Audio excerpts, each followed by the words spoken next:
Je ne verrai pas ça comme un triomphe du gouvernement Netanyahou. C'est Israël qui a décapité la tête de la pieuvre qui nous menace depuis 47 ans. Et j'aimerais faire remarquer aussi que tous ceux qui nous ont attaqués le 7 octobre 23, Yihye Sinwar du Hamas, Nasrallah du Hezbollah, Khamenei de l'Iran, ne sont plus avec nous, ne sont plus de ce monde. Donc, nous avons réussi à riposter d'une façon à faire trembler ce qui s'appelle cet islam chiite radical qui était mené par l'Iran, par Khamenei lui-même. Et c'est un succès total.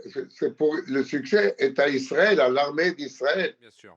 Et je suis ravi que, même si je suis dans un abri en ce moment, et que je n'ai pas fermé l'œil de la nuit à cause des bombardements, je suis ravi de pouvoir vous le dire. Nous avons un sentiment de soulagement que l'ennemi numéro un d'Israël, celui qui a construit cette toile d'araignée islamiste, terroriste autour d'Israël, avec le Hezbollah, avec le Hamas, avec les milices iraniennes en Irak, avec les Houthis au Yémen, il n'est plus là.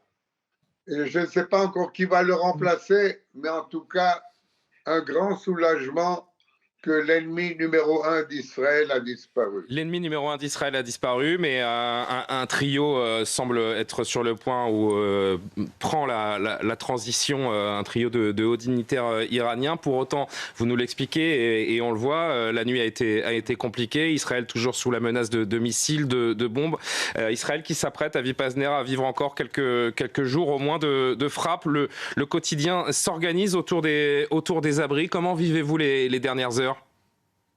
Bien, écoutez, personnellement, je suis dans l'abri la plupart du temps, je crois, parce que chaque heure ou chaque heure et demie, il y a une alerte au missile et donc je vais à l'abri, mais c'est bien. Je prends mon téléphone avec moi et comme vous voyez, je suis quand même en contact avec le monde. Alors oui, c'est vrai, il y aura encore quelques jours ou plus, on ne sait pas, mais nous espérons maintenant que les conditions sont là pour permettre au peuple iranien, un peuple qui, je veux le souligner, avec lequel nous n'avons que des liens d'amitié, bien sûr, que ce peuple saura saisir l'occasion que le terroriste numéro un n'est plus là, et même comme si vous le dites, il y a un trio qui vient à sa place, bien sûr, quelqu'un viendra à sa place, mais nous espérons que le peuple iranien saura saisir l'occasion, renverser ce régime et créer